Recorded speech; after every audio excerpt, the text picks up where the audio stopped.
Hello everyone, welcome back to Retro Craftsman Archives. Today I'm thrilled to share a rare gem with you, an original 1953 educational film showcasing the industrial process of gasoline refining. This vintage footage is incredibly hard to find, and I hope you'll find its historical insight as fascinating as I do. Enjoy. Gasoline.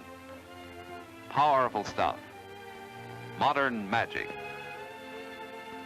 Our lives, our business, our cities are patterned on motor transportation which gasoline has made possible.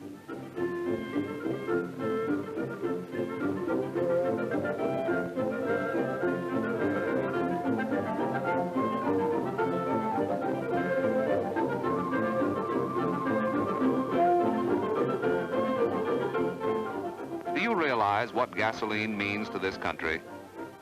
It has added a new freedom to our lives, the freedom of movement, of individual transportation, anywhere, anytime, for everybody in America. And those who make and sell gasoline perform a service, not only to their communities, but to the whole country. But most people just don't realize how much hard work, knowledge, and money it takes before gasoline can come out of a pump and into the tank of an automobile. First, there is the search to find the crude oil that's needed to make gasoline, and that takes plenty of study and special training. They send out crews to make surveys of territories that seem promising, just like prospecting for gold in the old days. Only these men are scientists. They sink test holes and use super-sensitive instruments to find out what the Earth is like far below the surface. If the experts decide the results show the possibility of oil, they are ready for the next step. Usually, they first drill a hole to get actual samples of the Earth itself, cores that show exactly what the Earth is like at different levels. The oil engineers can tell if these samples come from a place that contains crude oil, how good it is, and how much there is. Then another big, tough, expensive job gets underway. Clearing the land for drilling, maybe even building roads through wild, rough country. Oil drilling goes on all the time. Thousands of new wells are drilled every year. And because of the scientific way they go about it today, over half of these new wells deliver oil. Next, there's the job of getting this crude oil from the wells to the refineries. A lot of it travels through pipes, thousands of miles of pipes.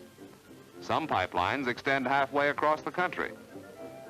And plenty of crude oil is carried in tankers. They also transport finished gasoline to every part of the world. These tankers form one of the biggest merchant fleets we have. And the railroads. They carry oil from the gathering tanks to the refineries, and then gasoline from the refineries to distribution points all over America. The process of refining crude oil into gasoline and other products is another big part of a big industry. It takes millions and millions of dollars worth of equipment to turn out finished petroleum products. It's a complicated process, but not at all difficult to understand when you realize that every drop of crude oil is a mixture of many small particles or molecules. They're called hydrocarbons because they are compounds containing only hydrogen and carbon. The molecules vary in relative size and weight. The large, heavy molecules are found in the heavier oils, the fuel oils, lubricating oils, tar, asphalt, and so on. In what you might call the medium sizes, you find similar products. The very small and very light molecules are the natural gases. As it comes from the well, the crude oil contains molecules of all sizes. The first step is to separate them. The crude oil is heated in a furnace, and the hot oil is pumped into a fractionating tower. The proper temperature is maintained in the tower by recirculating part of the oil through the furnace. The heavy molecules in liquid form concentrate at the bottom of the tower and are drawn off for use as heavy oils. The lighter molecules vaporize, and with the natural gases, move to the top of the column. This mixture of gases and oil vapors flows into a condenser. The vapors condense into liquid gasoline. The next step is to separate the gases from the gasoline. This is done in a second fractionating tower. The gases move to the top of the tower and are drawn off. The liquid gasoline concentrates at the bottom of the tower. This is what we call straight-run gasoline. In the early days of the automobile, this straight run was the only kind of gasoline we had. But as public demand increased, new ways had to be found to get more gasoline from a given amount of crude oil. So the oil industry developed what is called the thermal cracking process. Certain of the larger molecules of heavy oil are literally cracked into smaller molecules in or near the gasoline range. In the fractionating tower, the oil molecules tend to collect at various levels according to their size.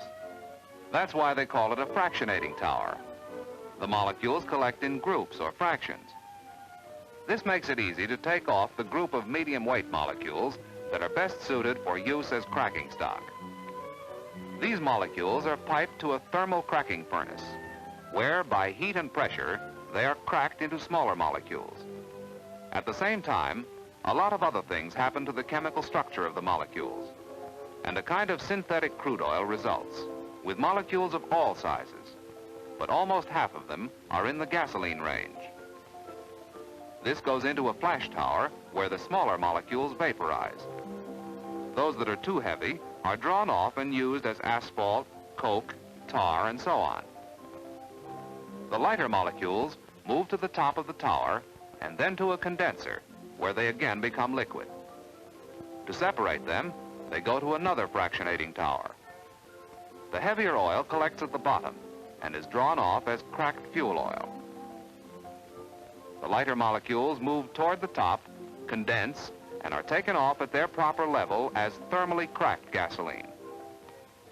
The gases formed during the cracking process move to the extreme top of the tower and are piped off. Also, to obtain more gasoline, some of the cracked fuel oil is piped back to the thermal cracking furnace and goes through a second cracking process, again increasing the amount of gasoline obtained from a given quantity of crude oil. In recent years, the industry has tremendously expanded a comparatively new cracking process called catalytic cracking. Desired reaction to take place without being affected itself.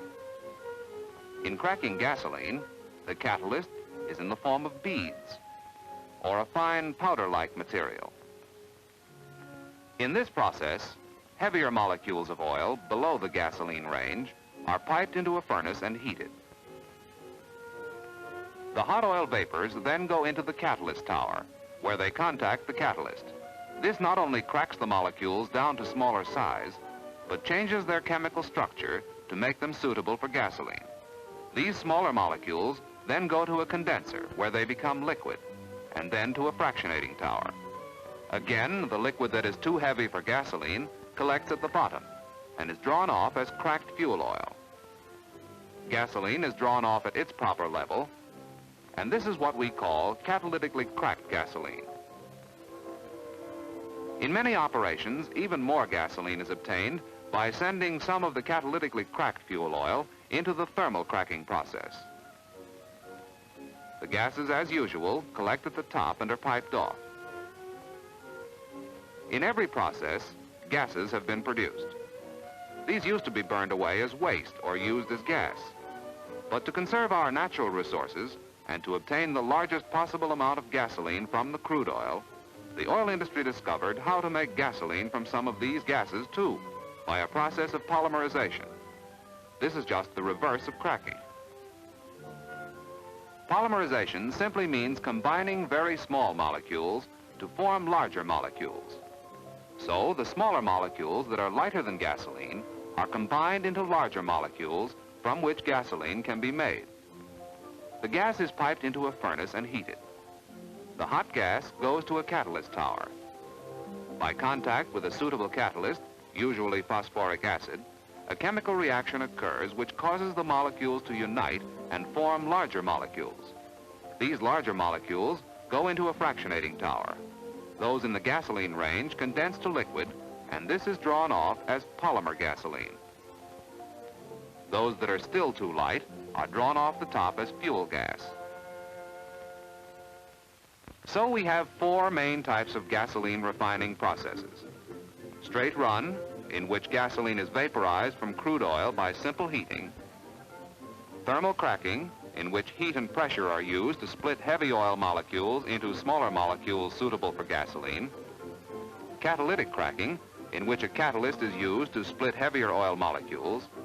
And the polymer process, in which small gas molecules are combined to form larger molecules and condensed to liquid. Certain of these processes produce gasolines of superior anti-knock quality. Gasolines from other processes can be stepped up by blending with materials such as alkylate or benzol. Most refiners, however, find it advantageous to add ethyl brand of anti-knock compound to their gasolines. It ensures high anti-knock quality for their entire output. For more than 20 years, ethyl brand of anti-knock compound has helped the petroleum industry to bring out better and better gasoline. Seen what better gasoline has meant in producing better automobiles with engines that give increasingly better power and better performance. This progress is the result of the constant endeavor of the oil and automotive companies to fit engines to fuels and fuels to engines, an endeavor in which ethyl research engineers, today as in years past, are working in close cooperation with both industries.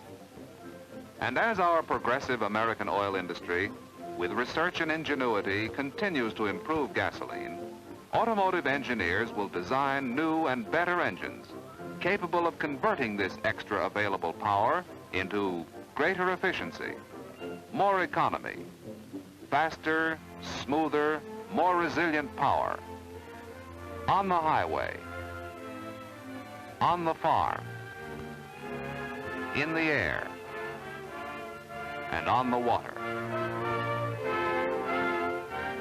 For this is the age of motor transportation, with gasoline for everybody. If you enjoyed this deep dive into my vintage world, make sure to hit that subscribe button and drop a like. Let me know in the comments, what did you find most interesting? I'm always looking to improve the channel, so your feedback means the world. Thanks for being part of the Retro Craftsman Archives community. See you next time.